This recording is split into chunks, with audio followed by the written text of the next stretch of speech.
Juicing the Numbers, your Statistics and Sports podcast. I am your host, Joshua Tracy. And I'm Corwin Heller. And it is Wednesday, March 18th, right around 7:30 p.m. here on the East Coast. Still in lockdown. Luckily, Corwin and I have been pretty used to not recording in the same place because we're lazy people in general. So we've got this whole no in-person thing down to a T. How's things looking on your end there, buddy? Dreary. Toilet paper's running low. On the verge of collapse. But we'll make it through. Not quite Fallout levels yet, so we're fine. Yep. I am watching Curb Your Enthusiasm on repeat for the 20th time. But hey, it's something to do. I'm afraid to order things online. I had a package delivered the other day from Seattle, Washington, and I was like, ooh, not thrilled. Anyway, we're going to talk about the NFL today. It's the only sports league that has anything going on right now of any true substance. A couple small, I guess one little update we could talk about from the MLB, but that's really it. Outside of that, there's been a lot of wheeling, dealing, moving, and grooving going on in the world of the NFL as free agency has opened up with no sign of them delaying and no sign of it slowing down. So let's get into what's been going on. This has honestly been the greatest opening day to free agency ever.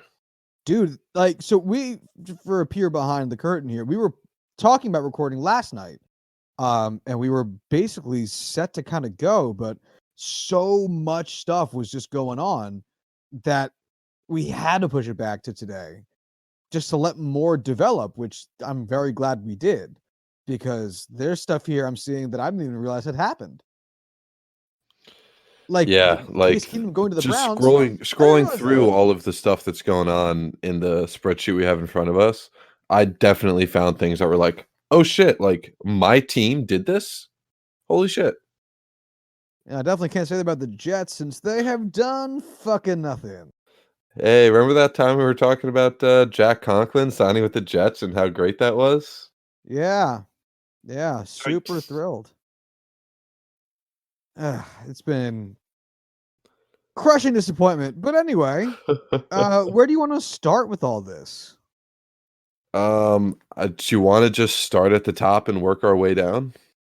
Sure thing. Let's spend more time on things of note as we come across them.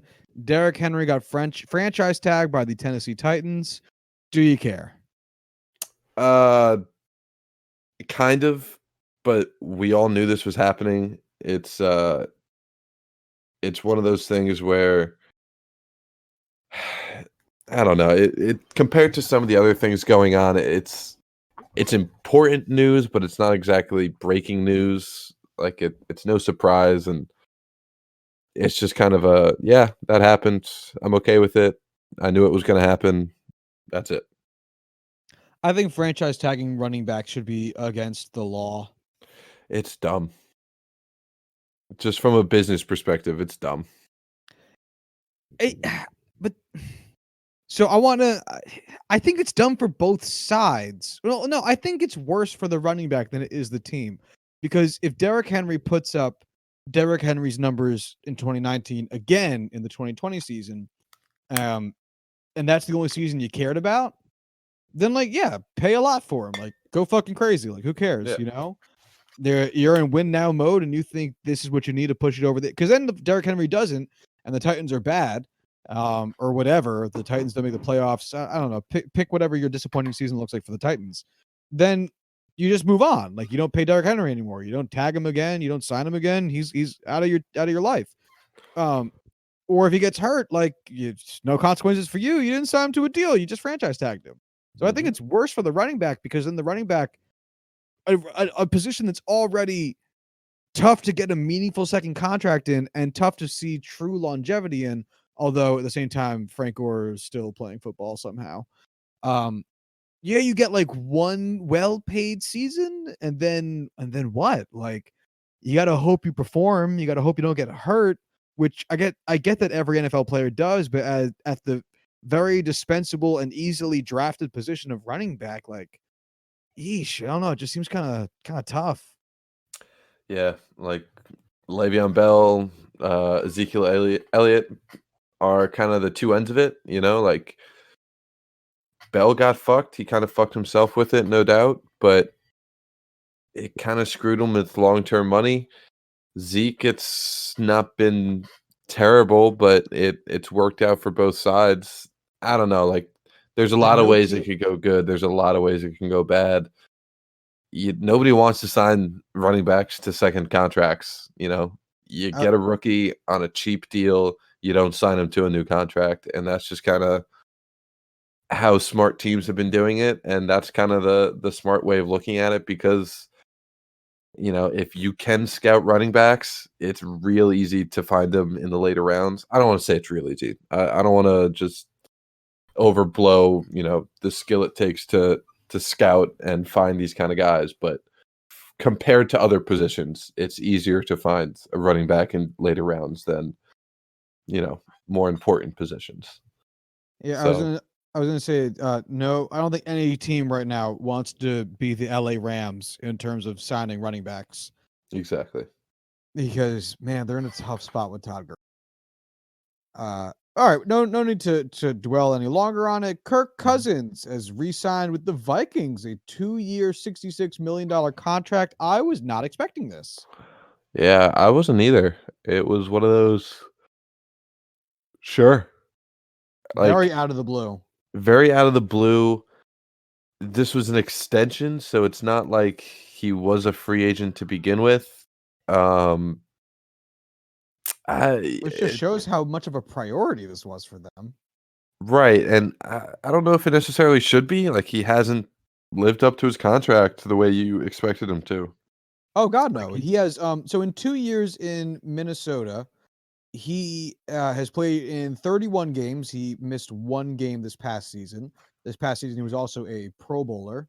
Um, his QB record, which I'm not going to say matters too much as an individual, but I guess can be somewhat indicative for a team's purposes.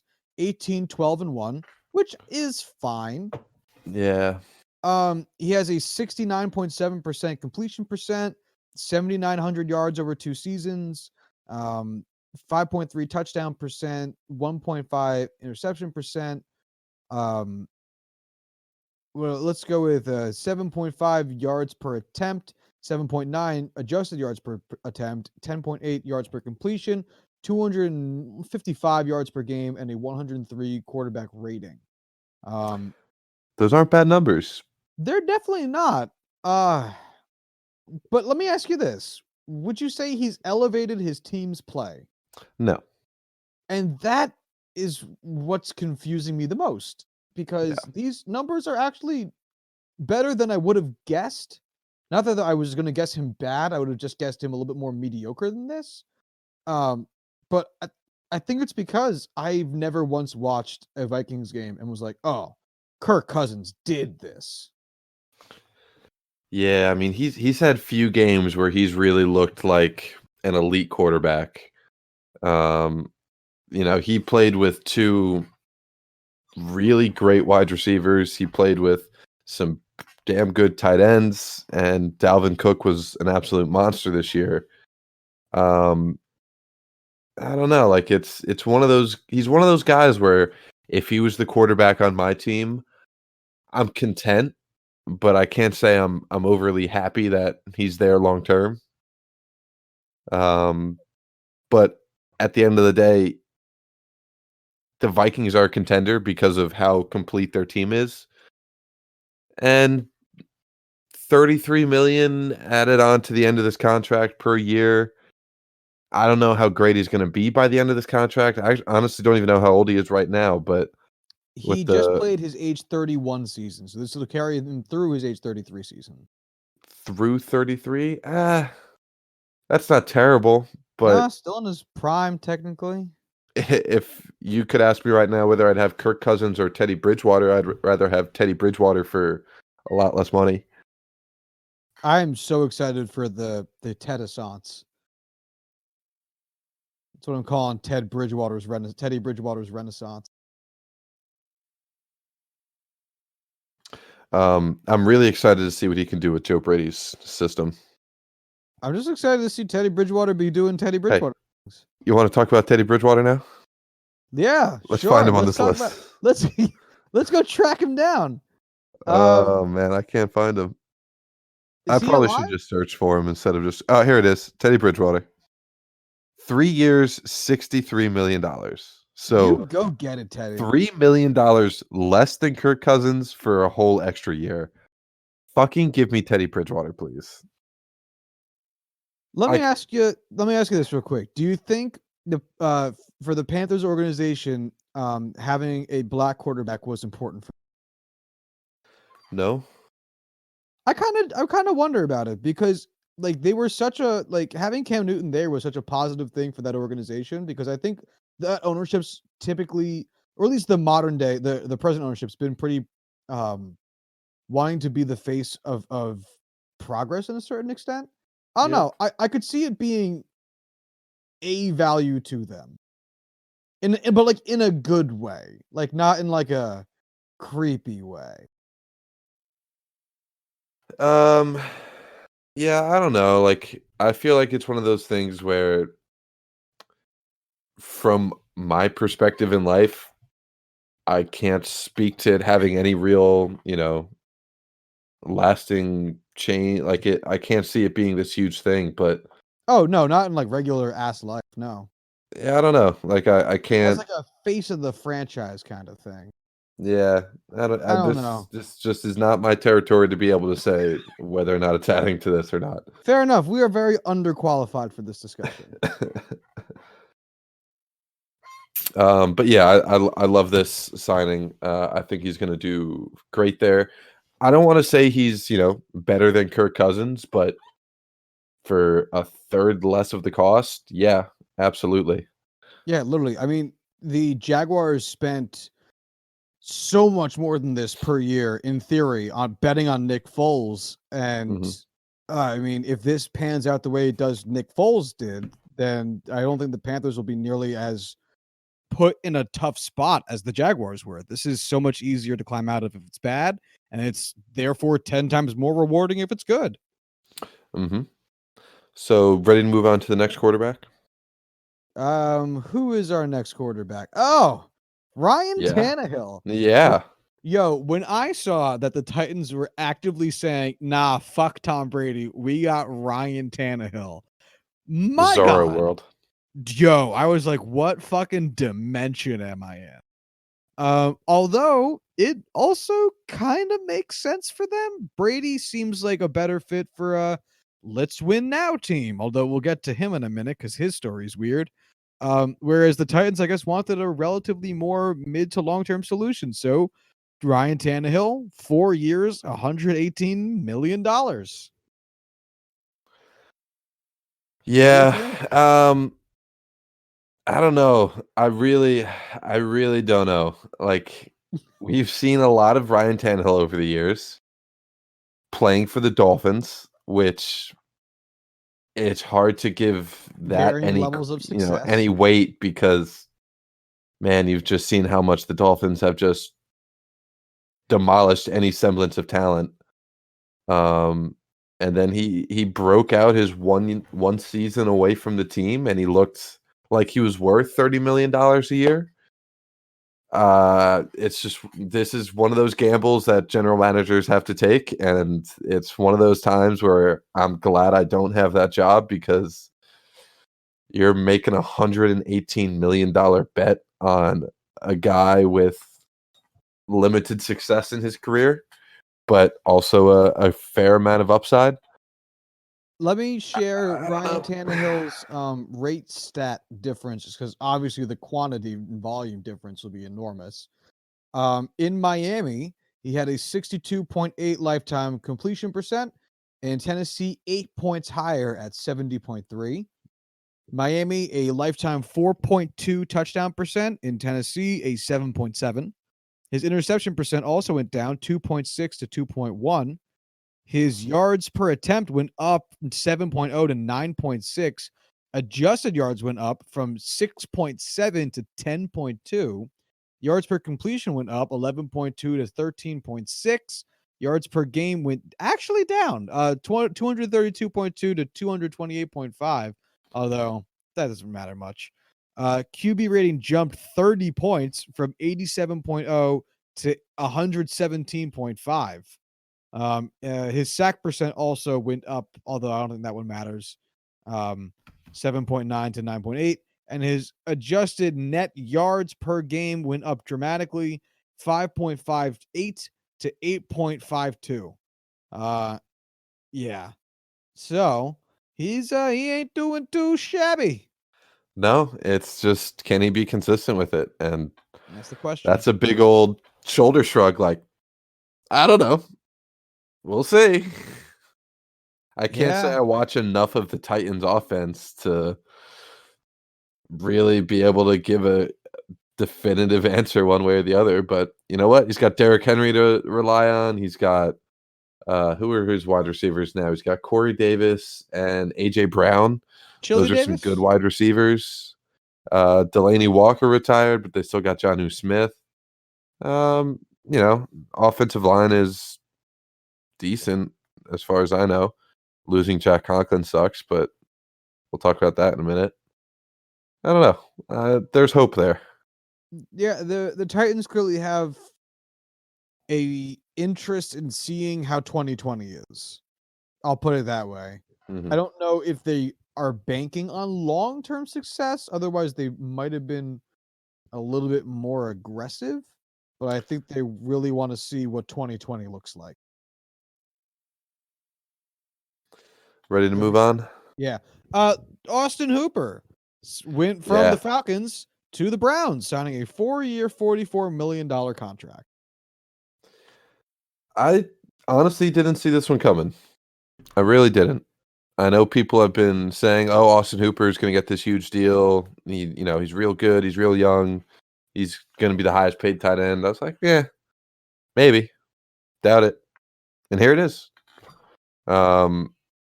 Honestly, I don't know why the Browns would sign this. Like, I would say Hooper's an improvement over David Njoku.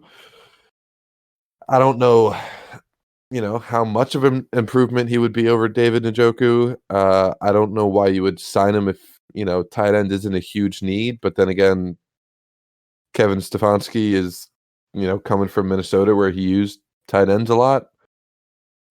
This is one of those things where you make your team better, but I don't know if it was the most cost-effective way of doing so.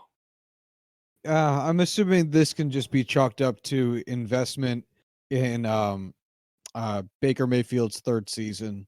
That Yeah. way, because one of the complaints we always hear about young quarterbacks not panning out is they didn't have anybody to throw to. Yeah.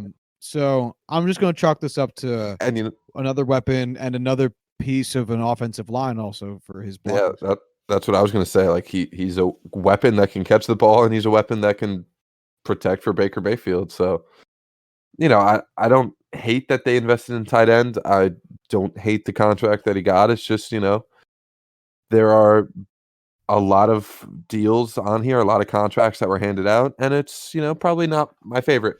Not up there. I would Doesn't make still it say bad. that their main problem heading into 2020 season is coaching, right? Yeah. Yeah.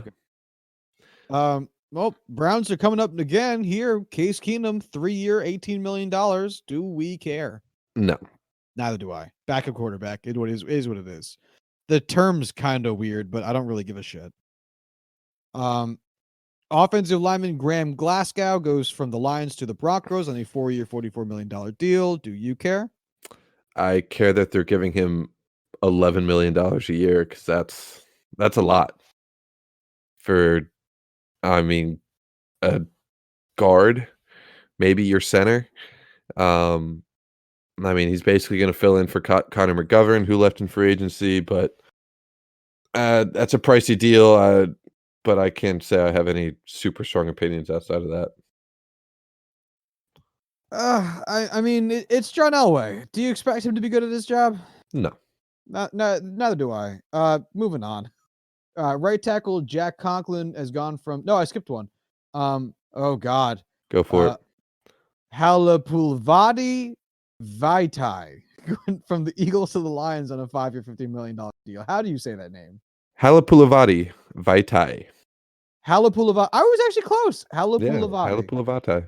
Halapulivati Halapulivati. Vaitai. All right, that's too many sounds. Yeah. Do you care? Again, this is a big contract for the third best tackle on the Eagles last year.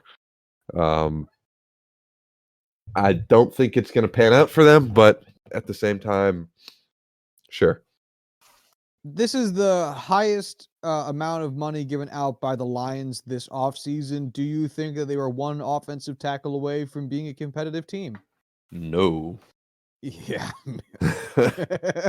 I do not think they are one average offensive tackle away from being a Super Bowl contender. No. What if I told you they were just $50 million spent away from being good, like in any category? No. They were like, get the guy with the most syllables. Now that is cost effective. Yes, he's definitely has the lowest letter per dollar value. Jack Conklin has gone from the Titans to the Browns. Again, third time we're seeing the Browns in the last 6 picks, or not picks, signings. 3 years, $42 million. This is definitely in my top 5 free agency moves so far. Genuinely surprised it was this little. I'm sorry? I was genuinely surprised it was this little. Yeah, he was very vocal about wanting it to be a short-term contract so that he could take advantage of the just increasing salary cap every year, which, smart move for a guy that, is fairly healthy in his career. I honestly can't say I know his injury history all that well, but I know he's been avoiding major injuries. But yeah, usually it's either term length or AAV, and the Browns kind of won out with both. $42 million over 3 years is not bad for probably the second best right tackle in the game. Jack Conklin played Maybe 100% of third. his snaps in wanna take that back. 2016, 100% of his snaps in 2017, 51% of his snaps in 2018 as he missed 7 games, and 94% of the snaps in 2019 in which he played all of his games.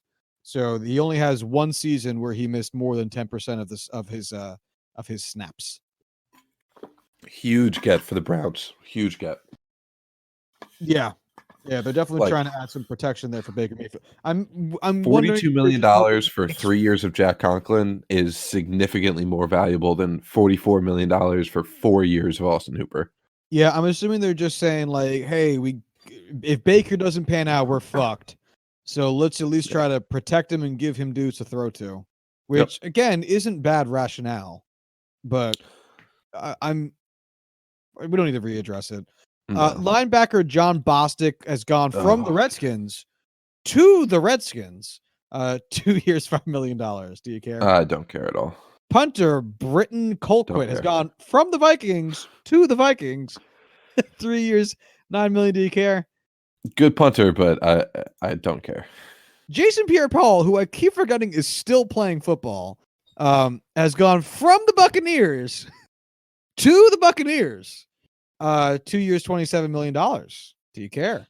Yeah, I mean, I think this is a pretty good contract for both sides. Very productive for the Buccaneers last year. Maintaining him and Shaquille Barrett is a good thing for that team, especially since they are now in a win now mode, apparently. Right. So yeah, that was, top 5 defense by DVOA last year, holding on to a key piece for relatively cheap. Good deal.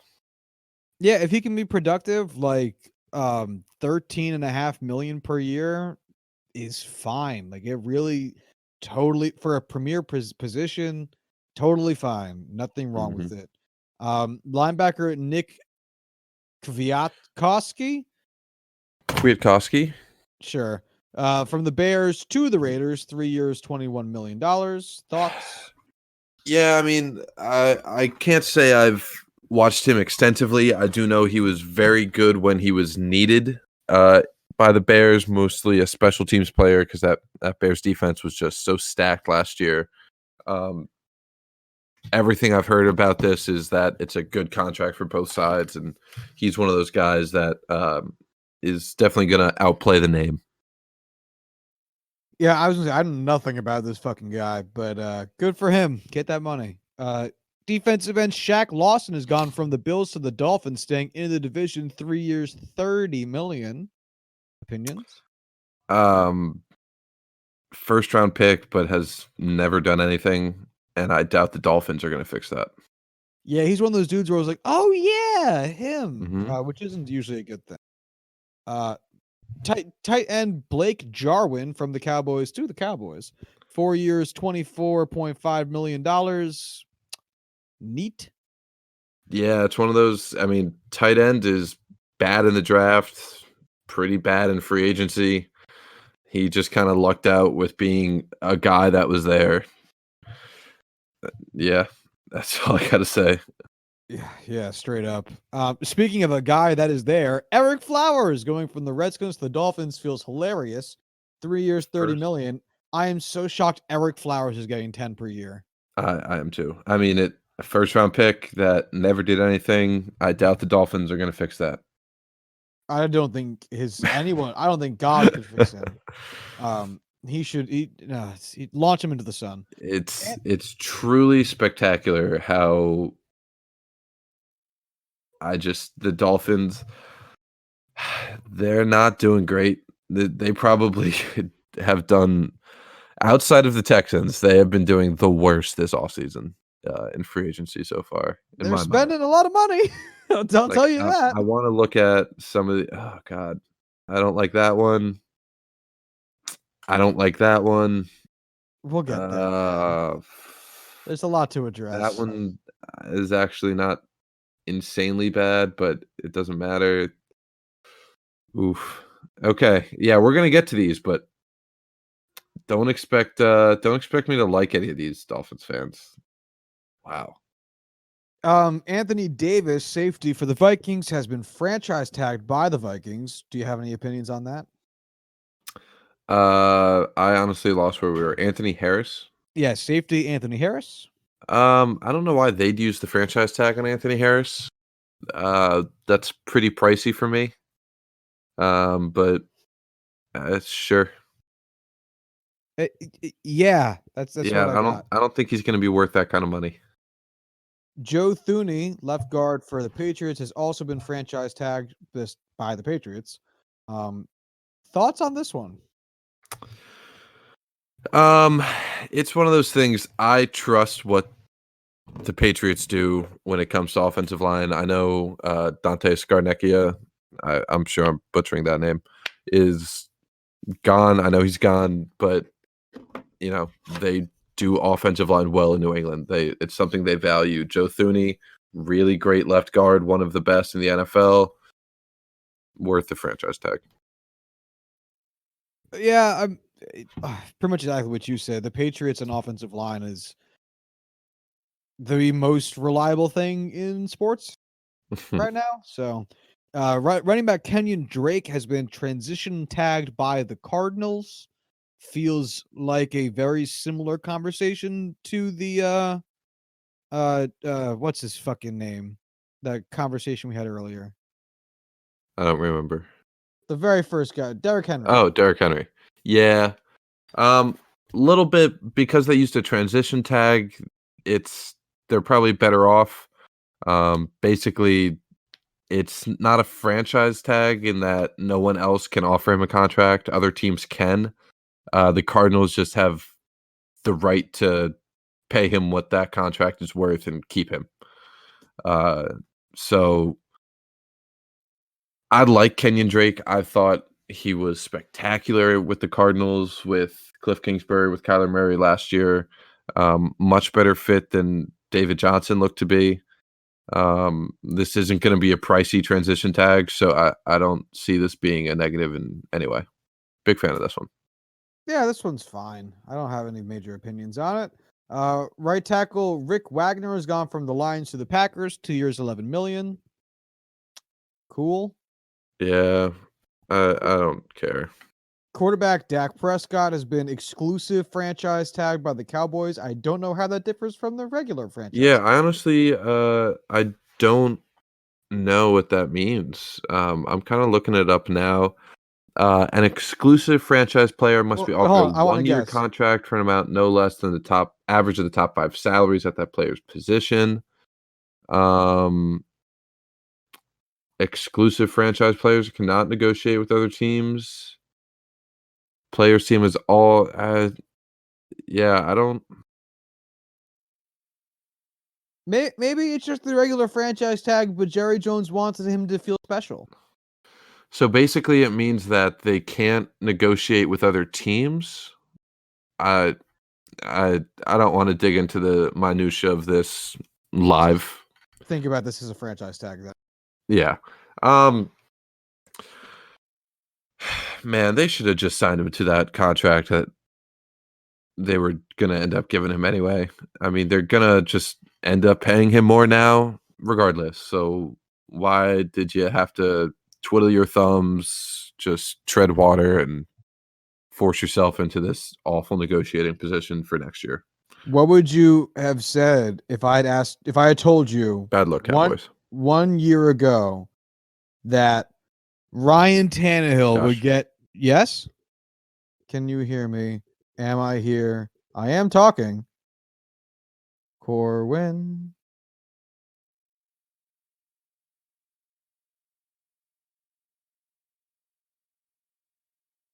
Corwin? Yeah, I'm back. All right, cool. I was gonna say you missed my joke What'd you say? about. I said maybe it's just a regular franchise tag, but Jerry Jones wanted Dak to feel special. I think I did hear that. Oh well, that's a shame. It was funny What the was first it? time. Oh, what was I saying? I was saying something else. What was I fucking saying? Oh, well, what would you say? What would you say if I had told you a year ago that Ryan Tannehill would get approximately a $30 million per year contract before Dak Prescott?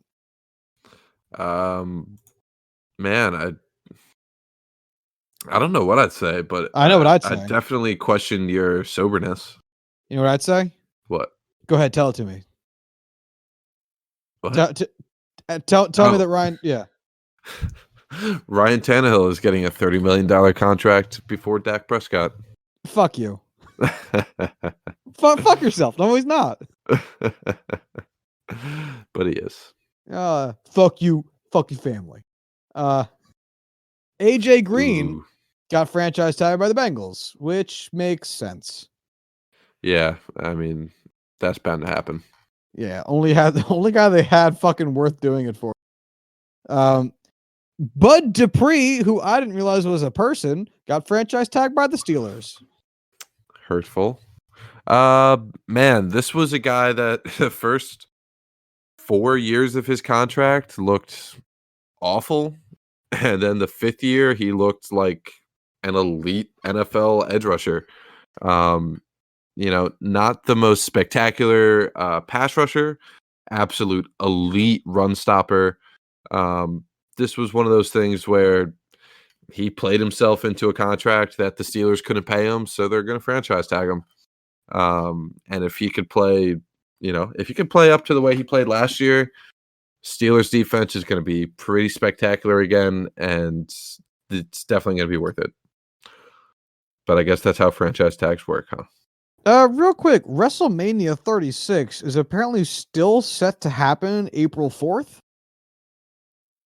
Man, That feels like it shouldn't still happen, right? It shouldn't, but if you asked me a year ago hey, in a year, are you going to care about something WWE's doing? Answer's the same as it is now. No, I don't. But it's confusing to me that because who do you think has more to lose financially? WWE missing what do they call this one? WrestleMania, or the NBA not playing literally any basketball? It seems like the NBA has more to lose. So why would WWE be pushing for this event to still happen? That feels so weird. I feel like they're risk management people are looking at it as like there's literally nothing else on TV. People have to watch WWE if it's on. You know what? These 4 guys are going to die, but it's WWE, so what? It'd be funny if they had all the wrestlers stand 6 feet apart. So it would be the exact same level of contact. Basically, yeah. I needed time to write that joke. Did not come well naturally. That's okay. It sounded pretty good. All right. Anyway, side story aside, linebacker Christian Kirksey, that's a made up name. Went from the Browns to the Packers, 2 years, $16 million. Thoughts? Don't care. Nope. Defensive lineman Chris Jones got franchise tagged by the Chiefs. Second best defensive tackle in the league. Bound to happen. Happy to see it. Yep. Linebacker Shaq Barrett, franchise tagged by the Bucks. Led the league in sacks last year out of nowhere. This is one of those, teams aren't going to sign him to a long-term contract because they don't know if it's a glitch or if it's actually who he is with the new team. It's almost guaranteed to net you a franchise tag. Agreed. Safety Devin McCourty got a 2-year, $23 million deal from the Patriots, which you yep. Yeah, it's a yep. Like it's one of those Bill Belichick moves that is just so obvious. You don't know why it's even news that it happened. Defensive tackle. Don't care. I understand this says Tyler, but fuck the way this guy spells Tyler. Yeah. Tyeler, like Tyler, which I'd rather you pronounce it that way. Anyway, Falcons 3-year, $12 million. Cornerback Bradley Roby got re-signed by the Texans, 3 years, $36 million. Honestly, kind of a little pricey for the Texans, but they just cleared up some space recently. I don't know if you heard. So we'll talk about Bill O'Brien in time. I don't want to let anything loose before it's time. Trying to save all the hot takes. I am saving all of the hot takes. Understandable. Left tackle. Now that we brought it up, we cracked the lid, and now I just want to let it all out. But I'm gonna let it pent up. You gotta let it percolate. Anthony Costanzo got re-signed by the Colts, 2 years, $33 million. Yeah. Good left tackle. Phillip Rivers is gonna spoiler alert, Phillip Rivers is going to the Colts. Phillip Rivers is gonna need it. Teams are the foundation of the NFL team is on their line. It's a good signing. Decent money, good signing. Agreed. Offensive tackle Dennis Kelly re-signed by the Titans, 3 years, $21 million. This is your Jack Conklin replacement at half the cost, but also I don't want to say half the talent, but you're missing out on Jack Conklin. So, well, how much is Jack Conklin actually getting? $42 million. Oh wow, it is literally double. All right, never mind then. I was gonna say 42? Yeah. Yeah. I thought scrolling back up now. Yeah, 42. Okay. Yeah, so it's literally half the money. All right. Cool. Never mind. Offensive no, I just read that one. Defensive tackle David Onyemata. Saints re-signed him 3 years, $27 million. I don't know who this is. All right, cool. Me neither. That's actually looking at it, that's a lot of money for a guy I've never heard of. I have no idea who this is. $9 million a year to a defensive tackle I have literally never heard of. All right, I guess I'll look up his stats real quick. David Onyemata. Which I'm really hoping that's how you say it because I just kind of guessed. Onyemata looks pretty much correct. All right, how many games do you think he's played in? I'm gonna say 46. 63. Wow. How many do you think he started? 46. 25. Yikes.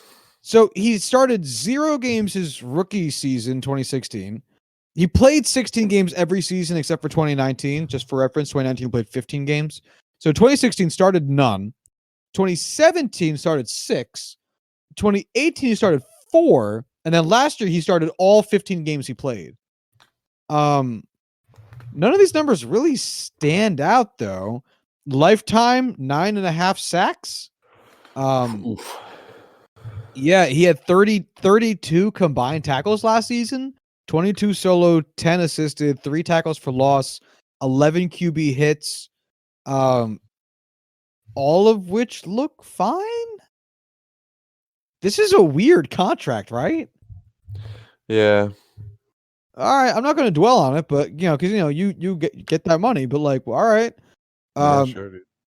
Clayton Fedgelem went from the Bengals to the Dolphins, 3-year, $8.55 million. I don't know who this is. Okay, could be neither. Quarterback James Bradbury went from the Panthers to the Giants, 3 years, $45 million. This feels like a weird one. He's instantly the best cornerback on the Giants. I like this contract. I like this deal, except for how much the Giants have invested at cornerback over the past couple years. It's just, man, you gotta find guys that can play, but oof, like you are not succeeding in finding your quarterbacks. Like I think they spent 4 draft picks on it last year. Ooh, no. They spent a first round pick. I'm going to do this all off memory. First round pick on DeAndre Baker out of Georgia. They spent a third on Sam Beal out of some Southern school. I can't remember. I want to say like Florida, but we'll see. I think they spent a fourth on Jordan Love out of Notre Julian Dame. Love. I'm sorry, Julian Love. Julian Love, yeah. Yeah, Jordan Love's the quarterback this year. Fuck. And then a 7th on Corey Ballantyne. 6th. Damn. Okay. Out of what school? Oh, I don't know. Washburn. So yeah, it I was was not gonna get that right. It was I've missed the first ones that you said because I was looking this up. Who did you DeAndre say? Baker. DeAndre Baker, then yeah. Sam Beal. No, that one's not here. That was a supplemental pick the year before. So it cost them their pick this year. Gotcha. Yeah, DeAndre Baker in the first out of Georgia. Cool. Very good job, Corwin. Yeah. Corey Ballantyne literally shot before last season.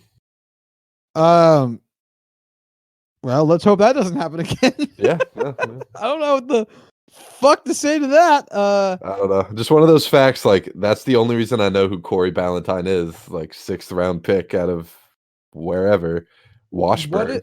What if I told you that James Bradbury is now the 3rd highest paid player on the Giants? No fucking way. Way. Can you name the 2 players ahead of him? By like total contract money? By their 2020 cap hit. Ooh. I'm gonna guess Saquon. Nope. He is rookie deal, like 3rd, 4th, 5th, 6th, 7th. Yeah, okay. Man, who is Nate Solder. Yep, he's number 1, $19.5 million this year. Kevin Zeitler? No, he is 5th at 12.5. Man, because they cut their other cornerback, right? Well, they had to if those are cornerbacks on the roster. Jabril Peppers? No, I don't even see his name. So he's pretty. Yeah, there he is. He's making $1.875 million this. No kidding. Is he really? Yeah. I thought he was making some outrageous money. No, Nope. That's actually fucking nothing. Yeah. Do you give up? Yeah. Leonard Williams. Oh, I forgot. Franchise tag. $17 million to Leonard Williams. Man, that is going to go down as one of the worst fucking trades ever. And every time they keep giving him more money, the Jets draft pick from them gets better. Oh, yeah, I forgot. He had a half a sack last year. That's it. And it was with them. But still, a half a sack. God, Giants, what is you doing? Ooh, baby, what is you doing? Yeah, no, it's not good, my friends. Oh boy. Anyway, let's move on. Byron Jones went from the Cowboys to the Dolphins. 5 years, $82.5 million. He's the highest paid cornerback in the NFL. Should he be? No, God, no. I Why? honestly would say Byron Jones is outside the top 10 in cornerbacks, like skill wise. I've never really cared for him much. I want to say I know he's overrated. I'm sure I underrate him personally, but goddamn, like Dolphins, what the fuck are you doing? Oh my God. So average value, sorry, I keep doing that. Approximate value is the Pro Football Reference catch-all stat that they use just to measure overall efficiency. Again, it can be thought of in kind of a war-like vein. 6 is like, in my experience, what I've seen is being kind of like the average. Below 6, you're like, whatever. You're a guy. Above 6, you had like a nice season. No, not Bradley.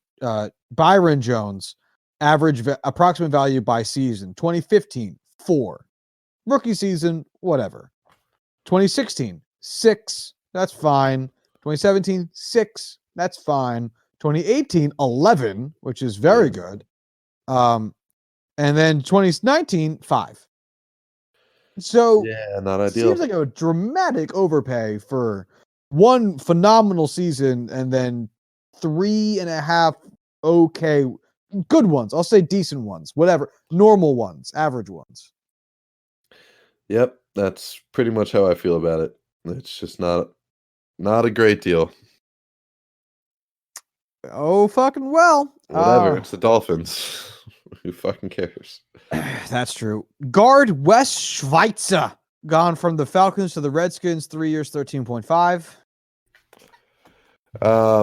Yeah. Yep. Defensive end Stephen Weatherly from the Vikings to the Panthers, 2 year, 12.5. Yeah, I don't really care. Defensive lineman Michael Brockers from the Rams to the Ravens, 3 years, $30 million. Pretty significant. Just because that Ravens defensive line is ungodly. It's gonna be a fun fucking team next season. Yeah. Unless you play in their division. Oh, they're gonna beat the living shit out of the Steelers next year. Just you watch. Can't wait. Defensive lineman Arik Armstead. The 49ers have re-signed him to a 5-year, $85 million contract. What do you think? I'm fairly certain his name is Eric. Really? Yeah. Oh, sorry, Arik. I really want to get to the bottom of this. But I've always called him Eric. Sure, man. I don't know anything, so I'm here. Here we go. YouTube pronunciation. Learn how to say. It's Eric, but Eric. It's whatever. Instead of Eric, it's like Eric. Yeah, it's exactly that. Gotcha. All right. Yeah, like first round pick, had one tremendous season. The rest were just kind of good. This is a lot of money, but at the same time, he's definitely worth it. Approximate value by season 2015, 1. 2016, 2. 2017, 2. 2018, 7. 2019, 9.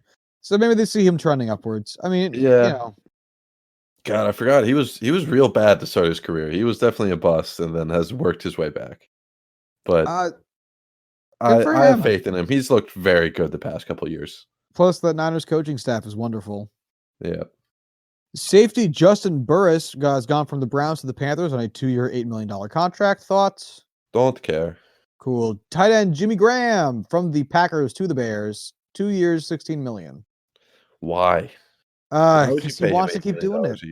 Oh, on that end, maybe a similar conversation is what we had with the Browns. Like, we gotta say that we tried. You know, either Trubisky's gonna pan out or he doesn't, and we gotta try it.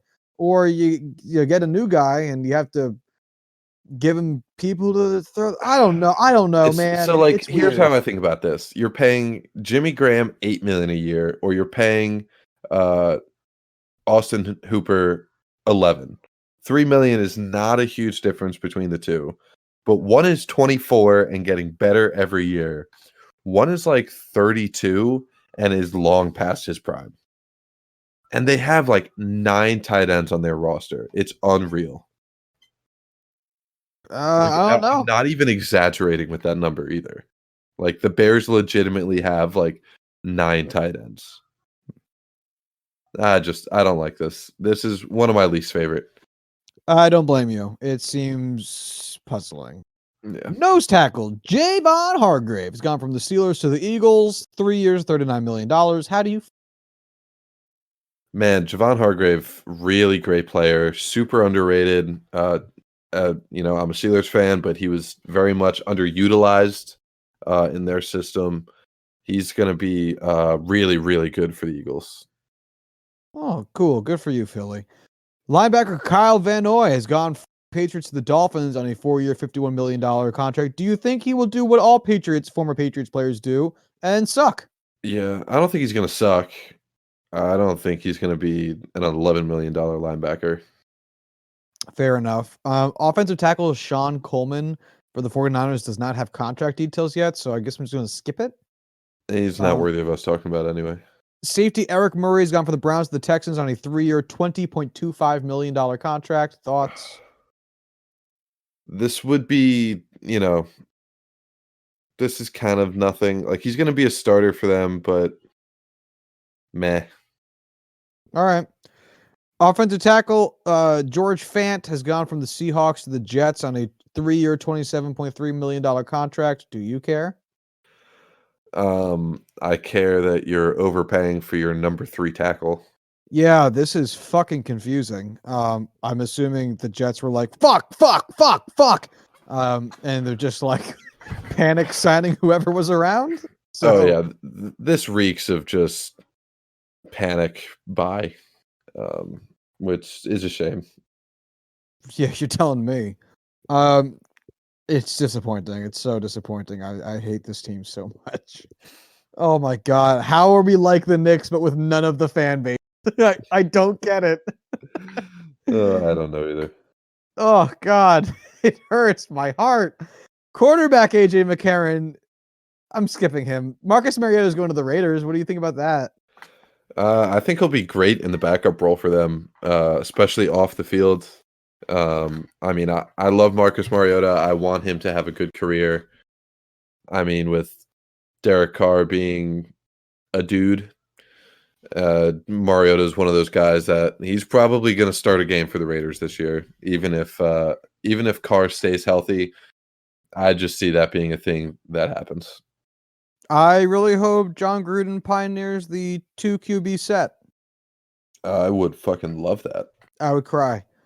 FYI, Desmond Trufant just signed a 2-year deal for $21 million, going from the Falcons to the Lions. I'm a big fan of that. I love Desmond Trufant. He's one of the top corners in the NFL when he's healthy. Problem is he's never healthy. If he can be healthy, the Lions have 2 absolute lockdown corners, which is great. What's the Lions' plan? I don't know. I'm just so confused. I don't know. All right. They're like the NFC North's little brother who like wants to play the video games with their older friends, but like don't know how the mechanics work. You're not wrong. Every now and again, they'll pick a team that happens to have Barry Sanders on it, and they're good for a little while, but they're never good enough to win. No, they never are. Barry Sanders, Calvin Johnson, other Detroit players that I'm sure have been good over the years. Sometimes Matt Stafford, sometimes not. Yeah. AJ Klein gone from the Saints to the Bills on a 3-year, $18 million contract. Oh, I don't care. Jaron Reed re-signed with the Seahawks, 2 years, $23 million. Okay, but yeah. No one cares about Chad Henne. Amari Cooper re-signed with the Cowboys, 5 years, $100 million. Wow, Jerry. What really is digging you deep. doing? Yo, could you imagine being Dak Prescott waking up and seeing this? Yeah, like a quarterback who just wants, $30 million a year, whatever it was. And then your wide receiver is making 2/3 of that. Like, damn, yo. If I was fucking Dak, I'd be tight. I'd be like, you ain't even draft this dude. I've been with you all the time. Yeah. Fuck. Dude, Uh, I make like $600,000 a year, and you just gave my wide receiver $100 million. Fuck like you. he ain't shit without me. Who you think threw him the fucking ball? Oh, I love it. Uh, Yeah, I honestly think this is a pretty good deal. Amari Cooper, when he's on, he's a top 3, top 5 wide receiver in the NFL, and he looks to be significantly better on the Cowboys than he was on the Raiders. yeah, I was gonna say Cowboys. Amari Cooper could certainly be worth this. Yeah, so I have nothing against this. Defensive end Mario Addison has gone from the Panthers to the Bills. 3 years, $30 million. Um, yeah, that's sure. Yep.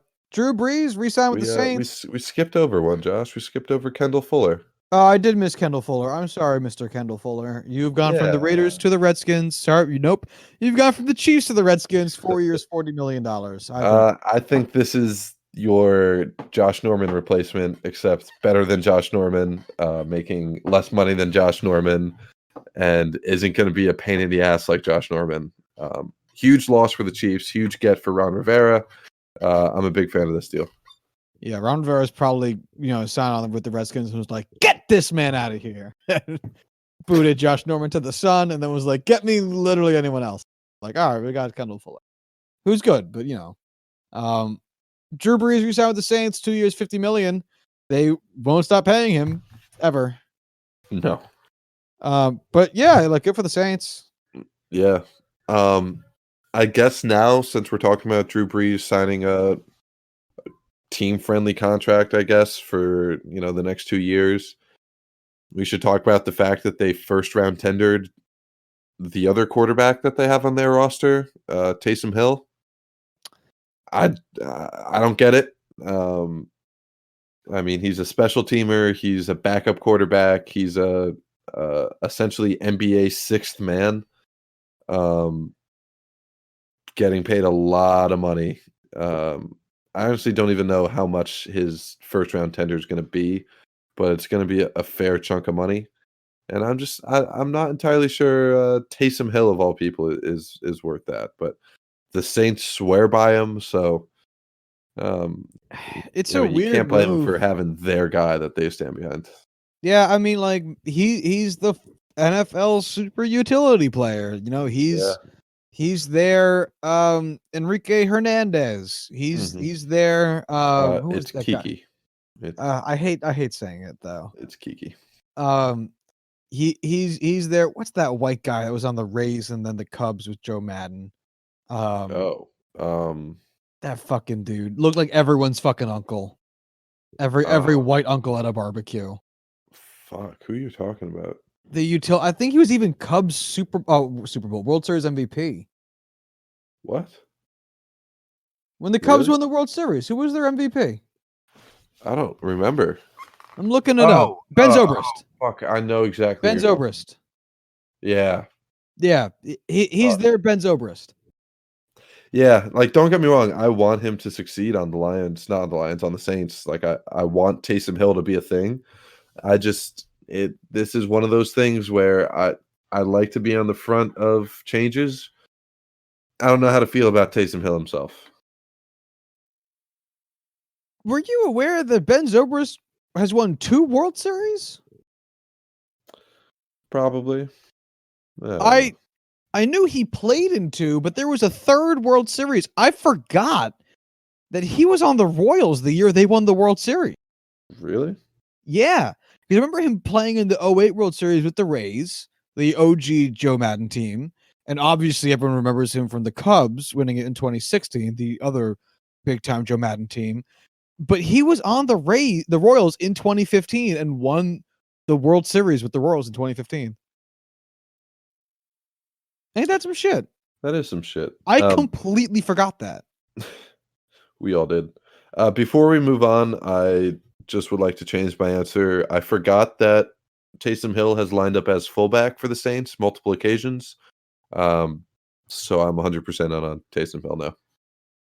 All right, I can dig. Blake Martinez has gone from the Packers to the Giants, 3 years, $30 million. This was the one that, as I was scrolling through this, I was like, this happened? Damn. Love it for the Giants. Blake Martinez, almost every year leads the NFL in tackles. Is just has an absolute nose for the ball. I'm a big fan of this for the Giants defense. Randall Cobb? I'm thinking of the wrong Randall Cobb, right? You are not. Wait. Who was on the Packers?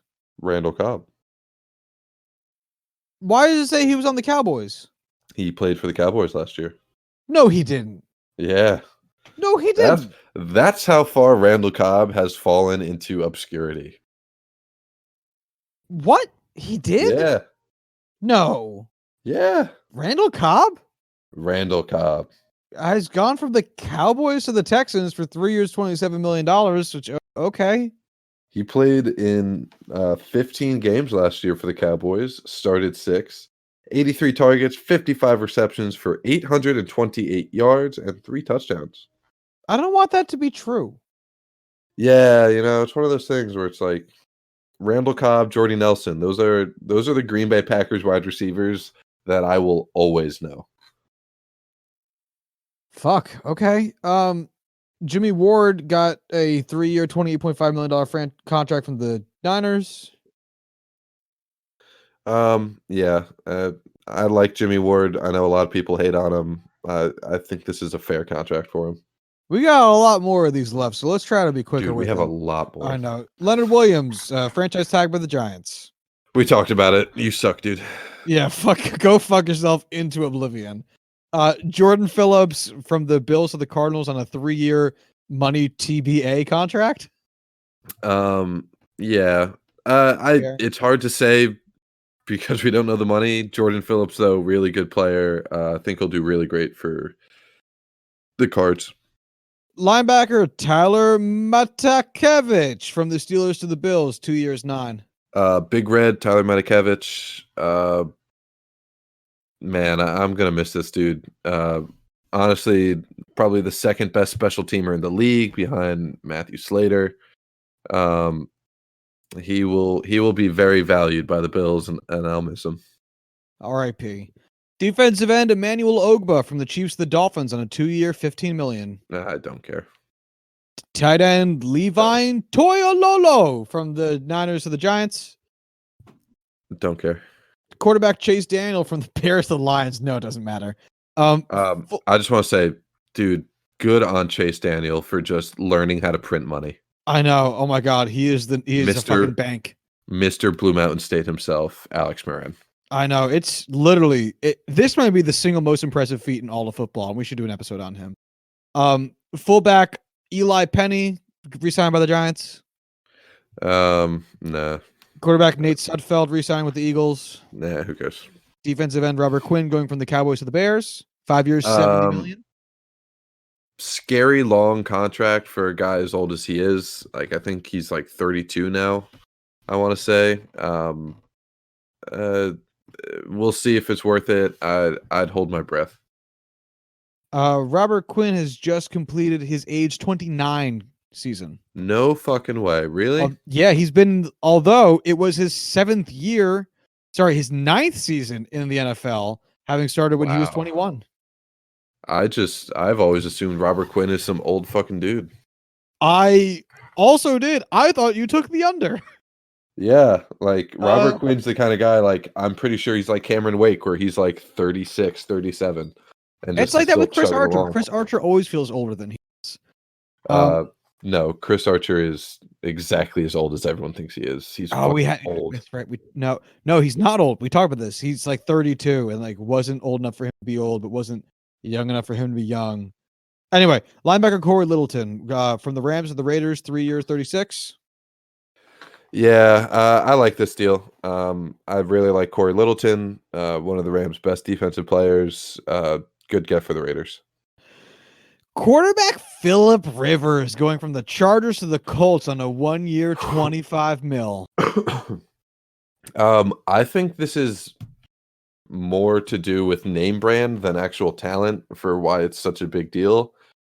I honestly don't think the Phillip Rivers of 2020 is that much better, if at all better, than Jacoby Brissett of 2020. I don't know if this is as big of a get for the Colts as people think it is. Oh, I don't think it's a big get for the Colts at all. In fact, I think this is Colts ownership stepping in and saying, "We need we need Phillip Rivers," and the coaching staff is like, "Do we?" And he was like, "We need Phillip Rivers." That And then sounds like a thing drunk Jim Irsay would say. So yeah, that's exactly what I was going for. Thank you. yeah. Quarterback Teddy Bridgewater. We talked about this already. Defensive end Yannick Ngakoue. I did not say that right. Ngakwe. Ngakoue. Damn, I was so close at the start of it. Franchise tag by the Jaguars. Yeah, definitely worth it. Totally.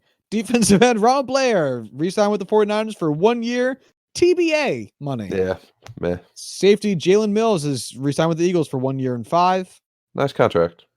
Linebacker Joe Scobert has gone from the Browns to the Jaguars 5 years, $53.75 million. I don't. I think this is a rare deal where I think it's a little overpay, but the Jaguars have nobody else at linebacker because Telvin Smith just decided not to play anymore, and we don't know if he's coming back ever. So it's kind of like, yeah, we're gonna pay it. So yeah, Yeah, it feels fine.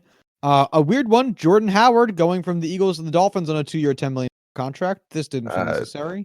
Yeah, like I just feel like that man is gonna die in Miami. I got a notification on it, and I was like, I don't think this matters enough for me to get a notification on it. I very much agree. I don't think that matters whatsoever. Yeah, I'm skipping Kevin Pierre-Louis. Vic Beasley going from the Falcons to the Titans on a 1 year, $9.5 million contract. Definitely a prove it deal.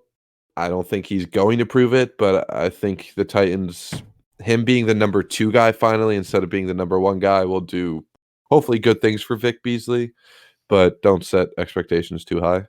Yeah, this is a contract where it's like no team would be wrong for doing this. Exactly. Yeah. Tight end Jason Witten refusing to retire, going from the Cowboys to the Raiders on a 1 year, let's just call it $5 million contract. Dude, just go back to retirement. Dude, stop. Just like leave football alone. Don't go back to announcing, but go back to retirement. Alex Lewis, a guard, is re-signed with the Jets, 3 years, $18.6 million, and I did not know who this was. I still don't know who this is. Everyone was like, "Oh yeah, we re-signed him." I'm like, "Who?" Yeah, I don't know who that man is. Yeah, no fucking clue. Offensive tackle Brian Beluga has gone from the Packers to the Chargers, 3 year, 30. Yeah, love Brian Balaga. I really wish he was named Beluga. I choose to read this as Beluga.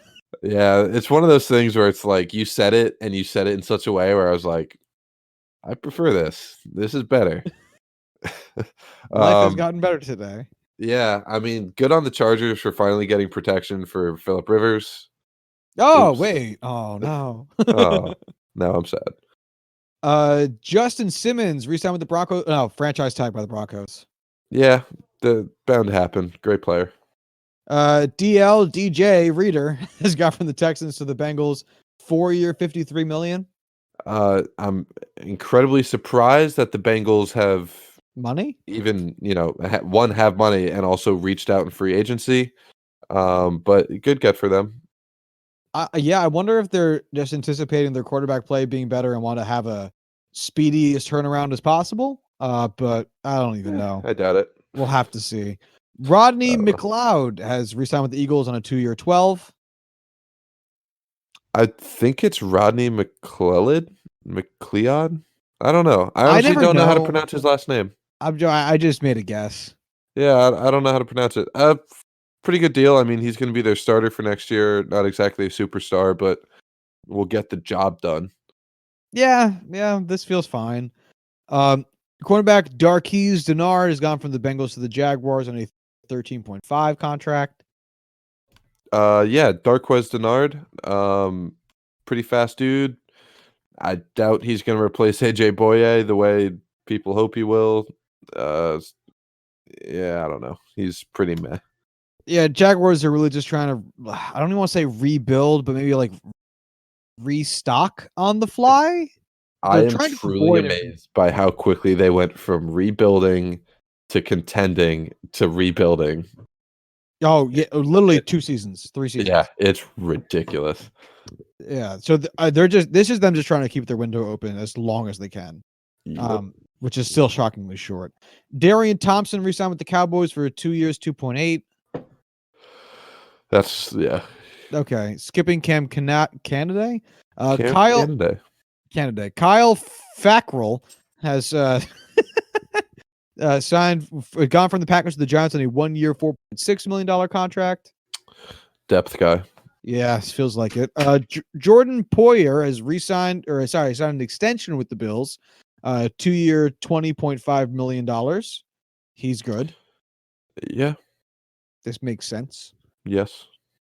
I'm just going to pick out some of the other big ones as we kind of hopefully near the end of this list. Quarterback Trey Waynes has gone from the Vikings to the Bengals. 3 years, 42. I don't love this. It's not a bad get. I mean, he's a above average cornerback. The contract's not a killer. It's not going to hurt you long term, but it's not exactly a superstar signing. Again, I think I said it, and now I can't not think it that this is just the Bengals hoping to be ready as soon as possible once they get a replacement quarterback. Safety Trey Boston has gone from the Panthers to the Panthers for a 3-year, 18. I'm glad Trey Boston's finally getting paid. He deserves it, especially going back to the Panthers. Huge get. Yeah, love this. Center Connor McGovern has gone from the Broncos to the Jets, 3-year, 18. This is a good get for the Jets. This is probably their best signing. Oh, did you want me to do your seconds? I skip Sean Lee. Yeah. Let's talk about Sean Lee. 1 year, 4.5 to stay with the Cowboys. Such an amazing contract for the Cowboys. They're definite leader on defense. He's that guy where I know we've talked about this before, but when he's on the field, the Cowboys defense is so statistically better than when he's off it. It's a shame he gets hurt as often as he is. He's one of those guys that's made of glass, but he's gonna be a great coach. Yo, God, I can't wait for him to coach. I really, really hope he comes back to Penn State to coach. That would be fucking amazing. Yeah. I'm going to skip one here for a second. Let's jump down to Carl Nassib, gone from the Bucks to the Raiders. Nassib, damn it. 3 years, 25. Yeah, dude, walk on at Penn State, captain for the Buccaneers, now getting paid by the Raiders. Love this. Love this contract. He's going to kill it. Dope. Vernon Butler from the Panthers to the Bills on a 2-year, 16. Yeah, just don't care. It's not Cool. It's not like a crazy bad contract. It's just like it's just not worth. I don't know much about Vernon Butler. Gerald McCoy going from the Panthers to the Cowboys on a 3-year, $20.25 million contract. Which one are we on? Gerald McCoy? Yes, Gerald McCoy. Yeah, I like this for the Cowboys. This is pretty good for them. Gerald McCoy is still an outstanding defensive tackle. Just if there's any major difference to this Cowboys defense, it's going to be because of Gerald McCoy. Yeah, Dope. we skipped over Danny Shelton, who signed with the Lions. Signed a 2-year, $8 million contract. Criminally underpaid for Danny Shelton and what he does. Well, hopefully the Lions can capitalize on it. I really suspect he's going to outplay that contract significantly. We'll keep an eye on it. Offensive tackle Andrew Whitworth has re-signed with the Rams, 3 years, $30 million. Yeah, that's gonna be a good one. I mean, he's old. Like, he's older than dirt, but he's still one of the best tackles in the league. Real quick, cornerback Brian Poole has re-signed with the Jets, 1 year, $5 million, and I think he will outplay that contract by a country mile. Yeah. We've got some others that we skipped over that just haven't had money released, like Malcolm Jenkins signed with the Saints. That's pretty huge. Leonard Floyd signed with the Rams, 1 year, $10 million. Kind of not spectacular, but he's a name. Dante Fowler signed with the Falcons for 3 years. No money yet, but that's a big get for the Falcons, replacing that guy we just talked about that I forget his name. So I know whatever. who you're saying, but I can't think of it Yeah. either. Yeah, it Yeah, I'm doesn't just trying to see if there's any other big nose tackle. Michael Pierce going from the Ravens to the Vikings on a 3-year 27. Yeah, he's gonna tear shit up with the Vikings. I assume he's gonna be their Linval Joseph, or probably not Linval Joseph, but he's gonna be a big name there. Um, and then I guess, yeah, Linval Joseph signed with the Chargers, 2 year, 17 million. That Chargers defense is gonna be fucking scary. All right. Do you see any other ones here to address before we loop back to a quarterback discussion? Bo Allen with the Patriots, 2 years, 8 million.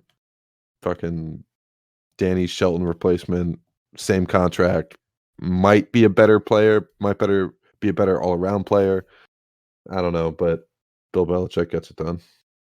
All right, let's talk about it then. Jeff Driscoll. No, I don't even know who that is, but he went from the Lions to the Broncos. So good for you, Jeff. Tom Brady going from the Patriots to the Buccaneers on I what's said to just, be a 30 million per year contract. it doesn't feel real. Wow. I mean, like, wow. What the First of all, fuck? paying a 43-year-old Tom Brady $30 million. Fucking wow. Um, I don't think this is gonna be that great of a fit. I really don't. Why do you say that, Corbin? Because I Bruce don't, I don't Arians' understand offense, what you're getting at here. the fact that he's like 43 years old and can't really throw the ball downfield, and How could that possibly matter? God, it's just Why are you hating on the coach there, Corbin? everything about what Tom Brady did well for the Patriots is the exact opposite of everything that Bruce Arians and the Buccaneers did well with Chris Godwin and Mike Evans. It's just such an opposite atmosphere from what he wanted, from what Tom Brady had in New England. I don't know, man. Maybe he balls out and we realize Tom just needed to get away from Bill. Maybe he fucking sucks and we realize the goddamn Emperor Palpatine was behind this all along. I don't know. There's like, it's just going to be something that's going to be talked about ad nauseum for the Oh, next 9 years. yep. Ugh. Yeah, I thought he was going to go to like a win now ready team. Like that's why people were saying the Chargers, why people were saying the Titans. Oh, God.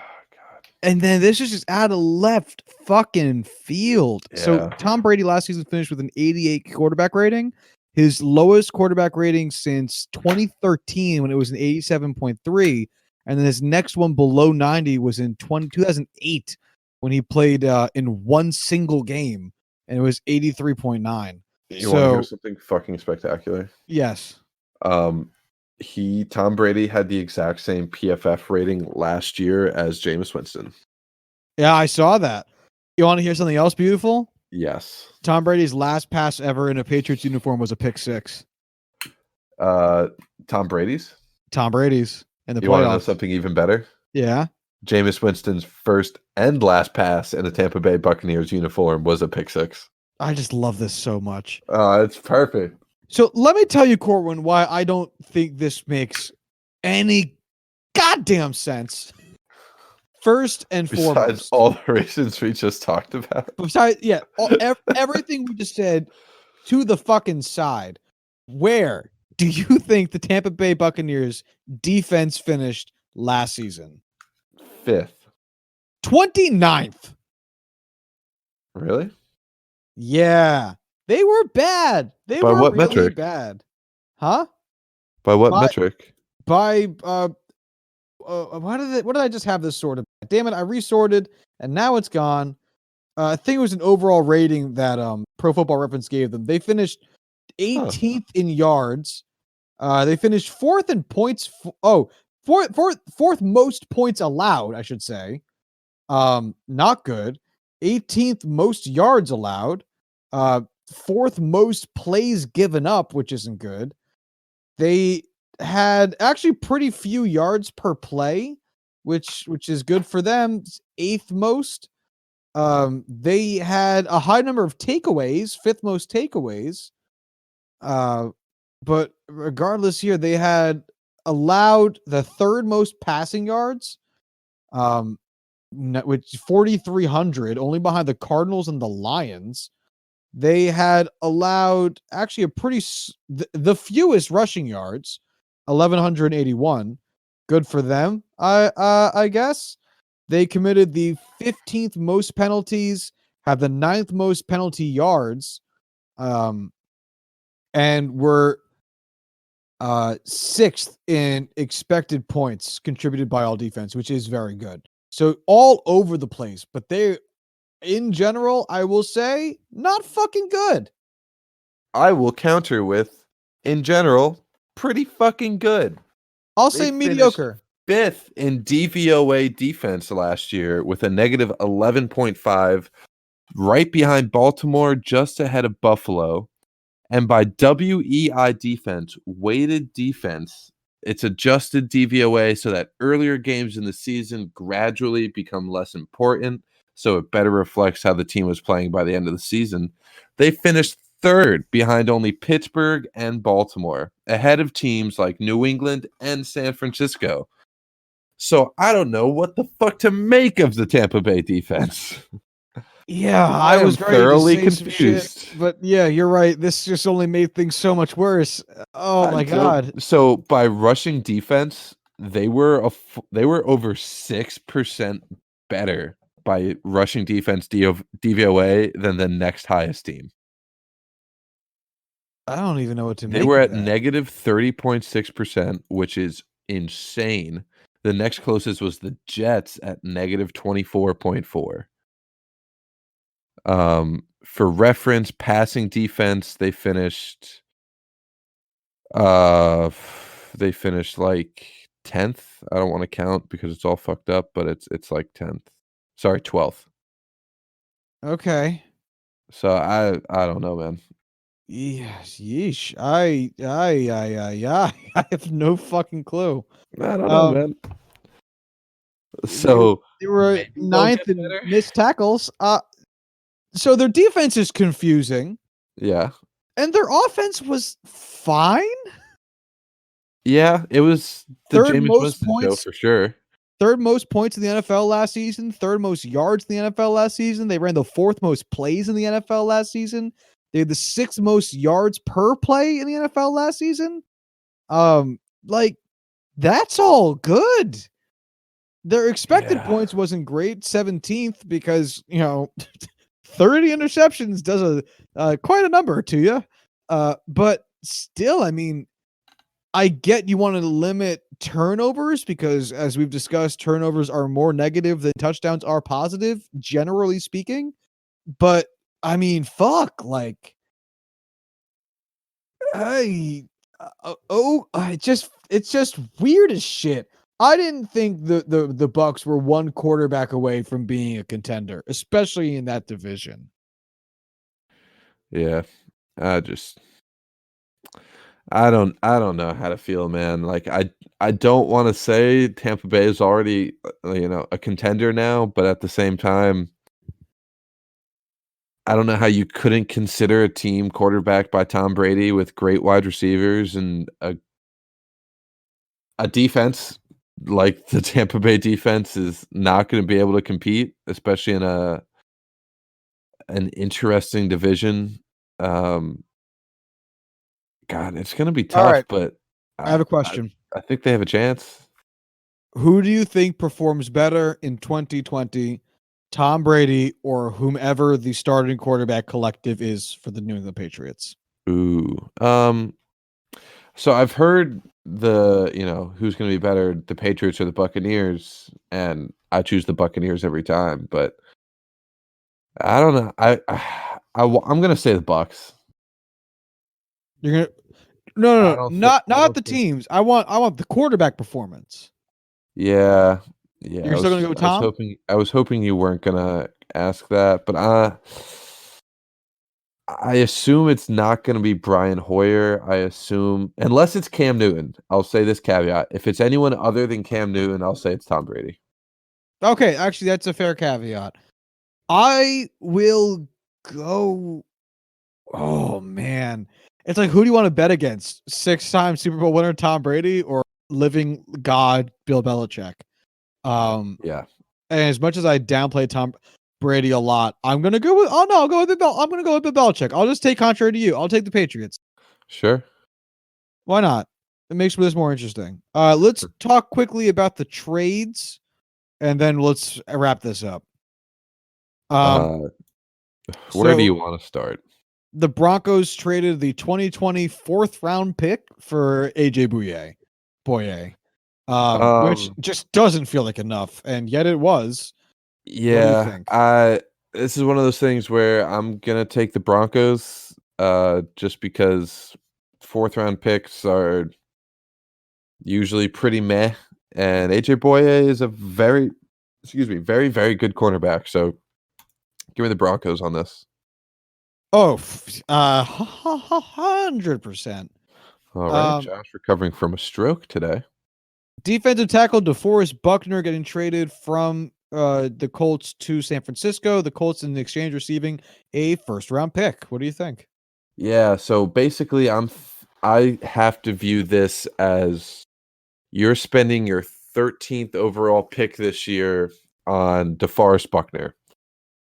And 9 times out of 10, I would take DeForest Buckner as a known commodity, as one of the best defensive tackles in the league. But the 13th overall pick could get you a guy like Jerry Jeudy this year, or Henry Ruggs, or CeeDee Lamb, or any one of these guys that could have seriously helped out your offense. But at the end of the day, DeForest Buckner is a no commodity. I'm pretty sure he's an all-pro player, so I'm gonna give this one to the Colts. Carolina Panthers get Russell Okung in exchange from the Los Angeles Chargers for Trey Turner. Trey Turner is this was a dumb trade. I just It was Trey Turner all around. Calais Campbell has gone to Also, I'm pretty Baltimore. sure it's Try. I don't know. I don't know Whatever. either. It doesn't matter. Calais Campbell has gone to Baltimore from Jacksonville in exchange for a 2020 fifth round pick. You're fucking stupid, Jacksonville. You're fucking stupid.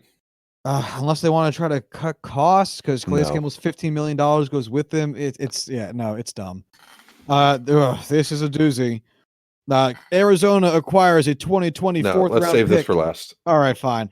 Atlanta acquires Hayden Hurst, tight end from Baltimore, and the 2020 fourth round pick, which is number 143. Baltimore acquires in this trade the 2020 second round pick, which is number 55, and a 2020 fifth round pick, which is number 157. I think Baltimore wins this one overall, but I don't say that as like the Falcons got the blunt end of this. I think this trade just kind of fits both teams. Yeah, it's. I don't want to say it's a win-win because you're giving up a lot to get Hayden Hurst, but at the same, and you know what? No, it's a win for both teams. You know, Baltimore, you're getting rid of like your second best tight end. Yeah, they already have Mark Anthony, whatever his name is. Mark Andrews. Yeah, they're fine. Hayden Hurst, not exactly a young guy. Like he's had 2 years of playing time, but he's already like 26. But he's going to be a really good tight end for the Falcons. So yeah, I'm just going to call this one even. Yeah, that works for me. This is another doozy. Stephon Diggs has gone to Buffalo. Stephon Diggs plus a 2027 round pick in exchange for going back to Minnesota, I should say. 2020 fifth round pick, 2020 sixth round pick, 2021 fourth round pick, and 2020 first round pick. Who wins? Yeah, I kind of gotta say the Bills won this. Like you're giving up a lot of picks, but Stephon Diggs is a really good wide receiver.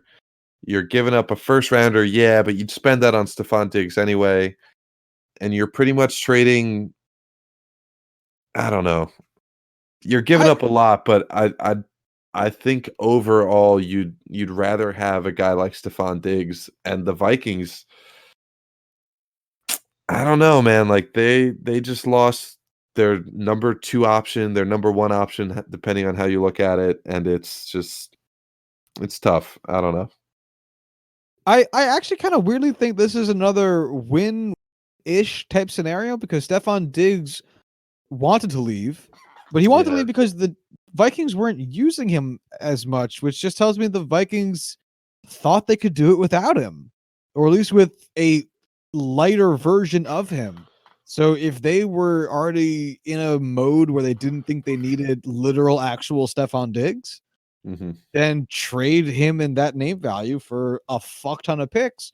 And Buffalo, who is wide receiver light, I mean, my God, getting name brand wide receiver in Stephon Diggs is a win. So I think it makes sense. One of those trades you really, really can't judge it until you see what those picks turn out to be. Yeah, and how Diggs plays. Very true. Yeah. I think Diggs will be fine with Josh Allen, but for right now, I think the Bills should take this home. Another doozy. Cleveland gets Andy Janovich, fullback from Denver, in exchange for a 2021 7th round pick. Wow, just killing it, Browns, killing it. Well, hey, when the Browns win the Super Bowl that year, 2021 7th round pick will be Mr. Irrelevant, and that's pretty cool. Yeah. Oh, who gives a fuck? James Casey, another fullback, this time went to Denver in exchange for a 2027 round pick. That's Jarrell Casey, not James, and he's a defensive lineman. Mine says James Casey, fullback. Where? I'm on Spot Track. Are you on the Reddit? Oh, what? I'm looking at Spot Track. Spot Track has it as James Casey, fullback. Oh no, Jarrell Casey of the Titans, defensive lineman, got traded to the Broncos for a 7th round pick. Who got traded to the Broncos for a 7th round pick? Jarrell Casey. Broncos trade history. ESPN Broncos transactions. Andy Janovich. Wait, all they have is Andrew Janovich. The only 2 transactions that ESPN has for the Broncos is Andy Janovich and acquired AJ Bouye from Jacksonville. They didn't even have one of these Caseys. I promise you, Jarrell Casey is the one that was traded. How do you know? He's a very good player. But why? If he was a very good player, why would he get traded for a 7th round pick? Wouldn't James Casey make more sense then? It would make more sense, but that's why this is a big deal. Who got traded? He's 30 years old. He's a 5-time Pro Bowler. Let's see. He had 5 sacks last year, 7 the year before that. You know, he averages like 6.5 sacks a game or a season. He's a very, very good player. And it's insane that the Broncos got him for a 7th round pick. So James Casey, we talk about average value. This is Jarrell Casey in his let's see, 9 seasons so far. 8, 6, 12, 7, 9, 11, 10, 12, 11. All right, so Spot Track has to have it wrong because I just clicked on the link to see who James Casey is, and he's a 35-year-old fullback that hasn't played since 2015. Really? No kidding. Yeah, so they're definitely wrong. It's definitely Jarrell Casey. It's also spelled incorrectly on the Reddit chart, so that's okay. Everybody's stupid today. All right, that was fucking painful. Lastly, before we loop back around, this is another definite mistake on Spot Track's part, which they don't usually make mistakes, so this is weird. There's 2 more trades. Duron Harmon, strong safety, has been traded from New England to Detroit in exchange for a 0th round pick. So literally nothing. Which again has to be a mistake, but I don't know where. So we're going to move on. Nick Foles has been traded from Jacksonville to Chicago in exchange for a 2020 4th round pick, which is apparently the only pick you're legally allowed to trade this offseason. What do you think about this one? Yeah, man, I just feels kind of win-win again. Like, it's a clear upgrade against Mitch Trubisky, which is saying something. Sadly, because Nick Foles is not great. but it's definitely better than Mitch Trubisky. Hopefully, this allows Matt Nagy to actually use his offense. And I don't know. It's uninspired, but at the same time necessary. Yeah, the Jaguars wanted to run with Gardner Minshew, and then they don't need to pay all this money to Nick Foles to be a backup quarterback. So trade him, free up some cap space, get a different backup quarterback in there. The Bears think Trubisky is ass, which is not unfair, but want to give him a chance to stay on the team, but give him competition so that they can actually compete for a spot in a tough division. So Nick Foles is that guy. He's cheap in terms of draft capital. All he costs is actual literal dollars, which doesn't matter right now because they're paying Mitch Trubisky nothing. So just think about it all looped together into your QB1 dollars. And if you think about it that way, then it's not that much money. Didn't Mitch Trubisky sign a contract? Did he? I don't remember. I thought that was just Jared Goff. Did they do that for Mitch Trubisky already too? I wouldn't be surprised. Mitch Trubisky spot track. Current contract is 4 year, $29 million. Yeah, that's not much. It's not. So again, if you just loop all of the Mitch Trubisky and Nick Foles money into starting QB1 money, then you're good. That's fine. Yep. All right, then let's loop back to the final trade.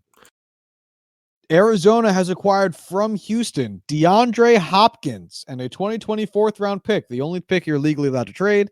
Houston has acquired in exchange David Johnson, a 2021 fourth round pick, and a 2020 second round pick, number 40 in the draft. Wow. Has a player ever been traded after being named a first team All-Pro? All right, I'm just gonna hop right in. I think it is ridiculous that a team without an actual GM should be allowed to make this kind of trade. Like, this is the Chris Paul trade getting vetoed in the NBA. It's anti-competition. It's against the best interest of the team making this trade. It's just, I have been so biased in favor of Bill O'Brien because of what he did at Penn State, and I have been vocal about being biased towards him. This is it. This is the straw that broke the camel's back. It's ridiculous how he is just fucking his team over. Like, David Johnson is not who he was his rookie year. He never has been close to that again. A Cardinals second round and fourth round picks this year, like, yeah, okay. You're giving up the best wide receiver in football. The past, 3 or 4 first round wide receivers that have been traded have all been for first round picks. Brandon Cooks twice. Even Odell with his Odell massive Beckham contract. Jr. and all his issues. Yeah, first round pick. Amari Cooper, first round pick. You're selling him for pennies on the dollar, and it's fucking killing me. And not even pennies on the dollar after a bad season. Pennies on the dollar for an all-pro first team all-pro season. Like, I know we talked about like him maybe not deserving it this season with Mike Thomas, but we also said that. I remember us saying we can't just not give it to DeAndre Hopkins because he doesn't live up to what he normally does. He's still one of the best wide receivers in the NFL any given season, and probably, in my mind, definitely the best all-around. Top 2. Julio is a freak, and I can't not give him credit. But DeAndre Hopkins is an amazing football player, and I just don't know how you can give him up when your team is so close to competing. It makes just not a goddamn lick of sense. Who's the wide receiver too? Will Fuller 5? Is he still there? Will Fuller, Kenny Stills. Yeah, who's supposed to be wide receiver 1 now, huh? Reel me that shit. Like, you're gonna draft? Are you gonna draft a new fucking DeAndre Hopkins this year? You're gonna bank on that in a competition window, in your playoff window? Shit, man. Maybe if you were like where the Bengals are right now and you did this shit with AJ Green, people would be like, yeah, I get it. You know, they're not one wide receiver away, but you need every goddamn weapon you got. I mean, shit. Like, You're criticized as a team enough for not being able to win the big games, and you just got rid of one of your 3 biggest big game players. The fuck you doing? For nothing. And don't get me wrong, I love David Johnson, and to see his career derailed after one great season is really sad, and I wish him all the best. But fuck, it doesn't matter. He's not going to make your team a 10th of the amount better that keeping DeAndre Hopkins would have, and nor are either of the dudes are going to draft with these 2 stupid ass draft picks. This is unhelpful. This is stupid. This is bad. It's just bad. For a guy that also has 0 off the field issues. 0, not a single one. DeAndre Hopkins is well regarded as being a really great person. And so, and I'm sure you, Corwin, can comment to this. It sounds like Bill O'Brien said some really weird shit. Yeah, like I honestly don't know any of the specifics of what he could have said. I haven't really read into it yet. God, Man, I don't there's have a the lot of quote bad in rumors front of going me. on. I saw one clip of him just going off on a fan as they were going into the tunnel. I feel like this is going to get ugly. I don't have the quote in front of me, but what I recall it being, as a paraphrasing, is that Bill O'Brien complained that DeAndre Hopkins had so many baby mamas and was constantly bringing them around, and then compared him to Aaron Hernandez, a man who literally killed 2 people. Yeah. I'm not the head coach of a football team. Never been in an NFL locker room. I've never even played organized football.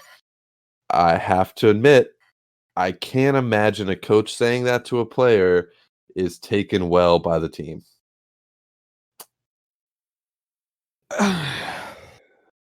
I like how we both had the same reaction to that. Just like fucking depressed. And I know we are underqualified to talk about race stuff, but this is the same team where the owner last offseason talked about how letting players run make choices is like letting the inmates run the prison. And has been under fire for other similarly racist comments before. And the fact that they're making it sound like this sounds kind of racist in regards to what's happening. And if you're firmly of the opinion that is racist, saying it's kind of racist might sound gentle, but I don't want to make too many assumptions here. But at the same time, oh my God, this doesn't feel great. This feels very problematic in that area, and I don't want to make too many assumptions. But wow. Bad look. So bad. So bad. So because it sounds like because he has no other off the field issues and he's a great player on the field, it sounds like this is personal. And it does sound personal. And because he has no personal issues, the only thing left is the man's black. And you didn't like that. Oh man, it's not great. It's not great, man.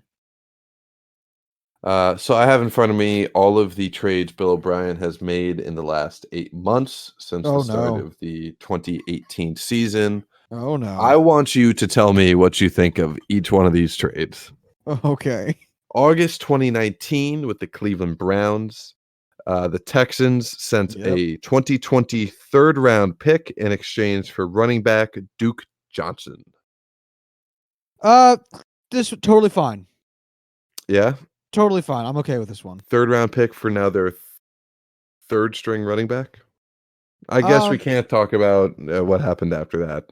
We just have to talk about everything leading up to it. So it seemed right at the time. Yeah. All right. That's fair. Later that month, they trade tackle Martinez Rankin for running back Carlos Hyde. Yeah, this would have made no fucking sense. At the same time, though, like, it doesn't make sense. But Martinez Rankin was such a nobody this year, and Carlos Hyde ran for over 1,000 yards. They've basically like fucked their way into success here. Oh no, wait, he was with the Texans this year, wasn't he? Who? Wait, where was Carlos Hyde this year? Texans. All right, then he was. All right, then yeah. All right. Okay, whatever. Moving on. September 2019 with Miami. The Texans sent 2020 and 2021 first round picks, plus cornerback Johnson Bedmosi and tackle Julian Davenport for tackle Laramie Tunsil, wide receiver Kenny Stills, Dolphins' 4th round pick in 2020, and a 6th round pick in 2021. Holy shit, was this not worth it? Yeah, this is one of those where I get what they were going for, and Laramie Tunsil is a really good player, and Kenny Stills is a pretty okay wide receiver, but that's a lot of capital for a tackle. That's Oh my you know, god. It I it didn't pan out. really agree with the sentiment. I just with the plan set in place that they've taken over, like what they've done since then has really made me think that this was not worth it. You know. Oh yeah. Oh yeah. So next trade, the Seattle Seahawks send a 3rd round pick in 2020 plus linebackers Jacob Martin and Barcavius Mingo for defensive end Jadeveon Clowney. Now this I think is the perfect trade because now they have a guy whose first name is Barcavius, and that can't be measured in dollars. No, this is a fucking awful trade. Yeah. So bad. It's so bad. Yeah. Like Jadeveon Clowney, still a free agent right now, so could come back to the Texans. He won't. Spoiler alert. This is one of those like they fucked themselves out of value by holding on to him, hoping he would stay, even though everyone knew he wasn't going to stay, and they were just forced to bite the bullet and take one for the team. And then finally, October 2019, with Oakland, the Texans sent a 3rd round pick in 2020 for cornerback Garyon Connolly. I like this trade. Yeah, I was just say I don't really hate this one either. I like Garyon Connolly. I think he has a chance to still be a good cornerback. He was Plus, even if he was like just mediocre and didn't perform well with the Texans defense was so bad they needed to. Yeah, they needed to do as something. Yeah. So the only 2 trades we didn't hate were 2 very quiet 3rd rounders. Yeah. Right. I mean, you didn't mind the Duke Johnson one. I didn't mind neither of us minded the Garyon Connolly one. I think we both liked that. I didn't mind the Carlos Hyde one because it's, a net win, even if at the time it was just kind of blah. And then we both agreed that the Jadeveon Clowney one was a big miss, and that Laramie Tunsil was a decent attempt at the time, but has not really worked out in the end.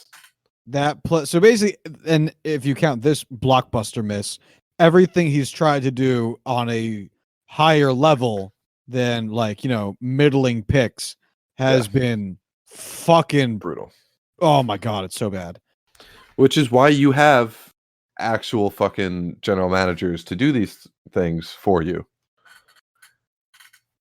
Yeah, and he is clawing and screaming his way out of an NFL job, which is so hard to do.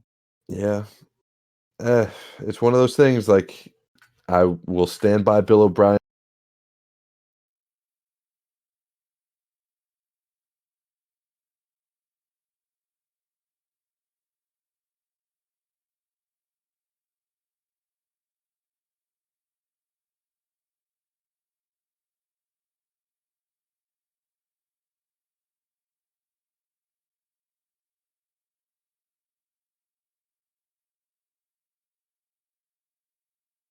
I will stand by Bill O'Brien for what he did at Penn State. I always will, but this is ridiculous, and he needs to move on. Yeah. If the Texans ownership really likes him, I think we mentioned this before, give him like a head of scouting or some type of like executive role or something where he gets to help make a decision but not actually make any fucking decisions.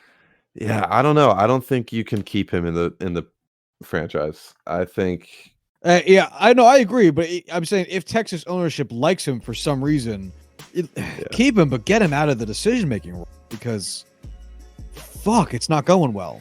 No, it's not. But we ended up talking for a lot longer than we meant to, which isn't bad. I mean, hey, people need stuff to do during this nationwide quarantine. Yeah, and there was just so much going on. Like, we didn't even get to any of the tenders, but I don't want to spend another half an hour doing that. So much more time we could be spending on this. But yeah, so I think as of right now, we'll be planning on doing a Thursday episode, but stay tuned to find out what that looks like. But as of right now, I'll say, Monday. Fuck. Oh my God, my days are gone. We'll be playing on a Monday episode, but we'll see what that looks like. Stay sane, stay happy, stay healthy. Don't stay 6 feet away from everyone you love. And until Monday, y'all have a good one. Bye.